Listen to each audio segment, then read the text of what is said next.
وآت المال علی حبہ، اب اس میں جو ترتیب میں نے کہا تھا، الاقرب فالاقرب، الاقرب فالاقرب، سب سے پہلے ذوی القربیٰ، اور اس میں اکثر و بیشتر ہم سے کوتاہی ہوتی ہے۔ دور دراز کے لوگوں کے ساتھ نیکی ہو رہی ہے، سگے بھائی کی بیوہ اور یتیم بچے جو ہیں وہ محروم ہیں، انہوں نے اس وقت یہ کر دیا تھا، یہ کر دیا تھا۔ ظاہر بات ہے کہ رشتہ داروں سے تو شکایتیں ہوتی ہیں، یہ تو ہمیشہ ہمارے مخالف رہے جی، ان کی ہم کیسے مدد کریں؟ اگر تو اللہ کے لیے دینا ہے تو پہلا حق ان کا ہے۔ من احب للہ وابغض للہ واعطى للہ ومنع للہ، اللہ کے لیے دیا ہے اگر تو اپنے اس نفس کے جو انتقام کا جذبہ ہے اس کو کچلو، اور جس کا سب سے پہلا حق ہے اس کو پہنچاؤ، حق بحقدار رسید۔ ذوی القربى والیتامى، جو بے سہارا رہ گئے، باپ کا سایہ نہ رہا، والمساکین، مساکین کسے کہتے ہیں؟ مسکنت کہتے ہیں کم ہمتی۔ آپ کو معلوم ہے آج کل ایک مرض کہلاتا ہے نیورستھینیا، آدمی دیکھنے میں ہٹا کٹا ہے، صحت مند ہے، لیکن اندر سے اس کی کوئی ہمت ایسے جواب دے گئی ہے کچھ کر ہی نہیں سکتا، وہ ہے مسکین۔ اسی لیے جو فرمایا گیا یہودیوں کے لیے ضربت علیہم الذلۃ والمسکنہ، ذلت کے معنی بھی کمزوری، اور مسکنت کم ہمتی، ہمت ختم ہو گئی۔ تو جو اپنے پاؤں پر نہیں کھڑا رہ سکتا اس وجہ سے کہ اس میں وہ ہمت کم ہو گئی ہے، وہ بھی مستحق ہے۔ وابن السبیل، اور مسافر۔ پرانے زمانے میں آپ کو معلوم ہے نہ سرائیں تھیں، نہ کچھ اور تھا، نہ ہوٹل تھے، پھر اگر کہیں راستے میں چوری ہو گئی، ڈاکہ پڑ گیا، تو آدمی جو ہے گھر میں خود ہے، کفیل ہے، اچھا ہے۔ اس وقت کی حالت ایسی ہو گئی۔ ہمارے ہاں بیگرز نے اسی کو ایک بہت بڑا بہانہ بنایا ہوا، جی میں آیا تھا وہاں سے اور یہاں سے، اور میری جیب کٹ گئی، سب کچھ چلا گیا، اب مجھے واپس جانے کے لیے کرایہ چاہیے۔ اکثر و بیشتر جھوٹے کیسز ہوتے ہیں۔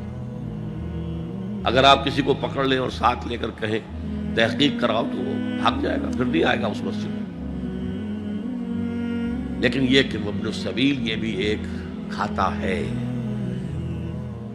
والسائلین، یہ ذرا تفصیل طلب معاملہ ہے۔ اسلام کی تعلیم بڑی متوازن ہے۔ ایک طرف سوال کی مذمت ہے، مت اپنا دستے سوال دراز کرو کسی کے سامنے۔ جو شخص ہاتھ پھیلاتا ہے مانگنے کے لیے، وہ اپنی عزت نفس کو ہتھیلی پر رکھ کر آپ کے سامنے پیش کر رہا ہے، اور آپ ٹھوکر مار دیتے ہیں اس کی عزت نفس کو۔ مانگو اللہ سے، اللہ کسی کے دل میں ڈالے تمہاری ضرورت پوری کر سکتا ہے،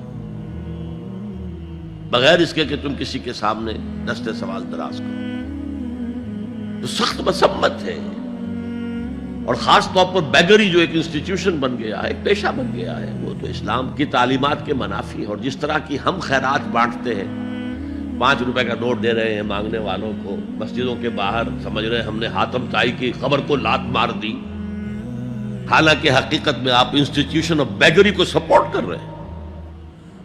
کسی ایک کو لے لو، آؤ چلو مجھے اپنا گھر دکھاؤ، مجھے بتاؤ تم واقعی اس قابل ہو یا نہیں ہو، اور پھر اس کی مدد کریں، لمسم کریں۔ پھر وہ 5 روپے نہیں ایسی دیں کہ وہ کچھ اپنے پاؤں پر کھڑا ہو سکے۔ میں نے 1 روپیہ نہیں کہا، آج دیکھیں 1 روپیہ تو اب کوئی شے نہیں رہی، لیکن یہ کہ 5 روپے کا نوٹ بھی آپ نے تقسیم کرنے شروع کر دیے، یہ کیا ہے؟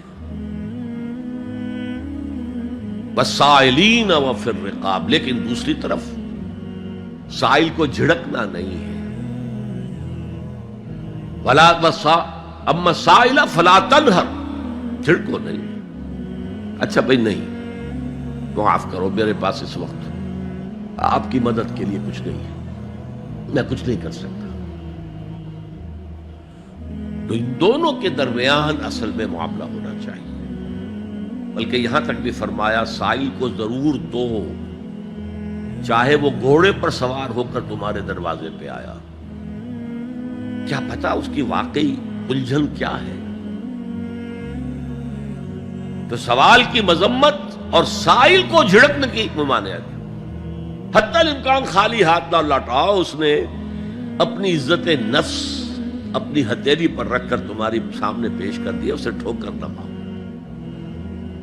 لیکن جیسا کہ میں نے عرض کیا، یہ انسٹیٹیوشن آف بیگری جو ہے یہ ایک علیحدہ شے ہے، بالکل اس کا اس سے کوئی تعلق نہ سمجھیے۔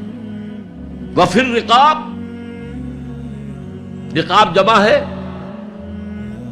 رقبہ، گردن، فک رقبۃ او اطعام فی یوم ذی مسغبۃ یتیما ذا مقربۃ او مسکینا ذا متربہ۔ فک رقبۃ، کسی کی گردن چھڑا دینا۔ اس وقت سب سے بڑی ایپلیکیشن اس کی تھی غلاموں کو، کنیزوں کو اپنے پیسے سے خرید کر آزاد کر دینا، بہت بڑی نیکی، بہت بڑی نیکی۔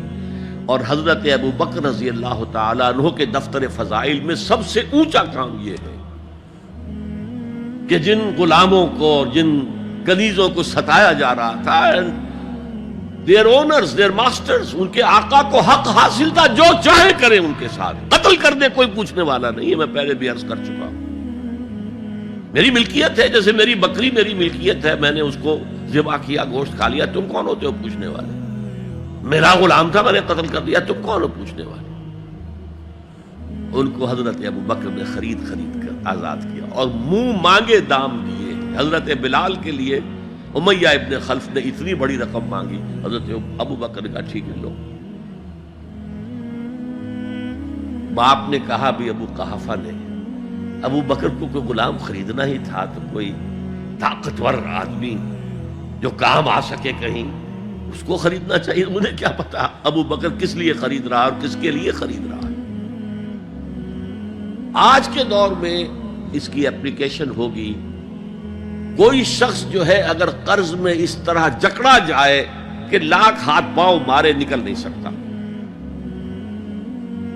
اس کو کوئی لمپ سم مدد دے کر اس قابل کیا جائے کہ وہ پھر اپنے پاؤں پر کھڑا ہو جائے۔ یہ نہیں کہ اسے آپ ہر مہینے کچھ رقم دیتے رہے مینٹیننس کے لیے، نہیں، اس سے تو وہ اسی پوزیشن میں رہے گا۔ یہ بعض مائنورٹی کمیونٹیز کے اندر یہ معاملہ موجود ہے۔ کوئی بھائی اگر گر گیا ہے کاروبار میں تو اس کی پھر ایسی مدد کی جائے کہ وہ پھر آپ کی صف میں آ کر کھڑا ہو جائے، respectable members of your community, وہ اس شکل میں پہنچ جائے۔ یہ بھی فک و رقبۃ اس کی ذیل میں آج کل آئے گا۔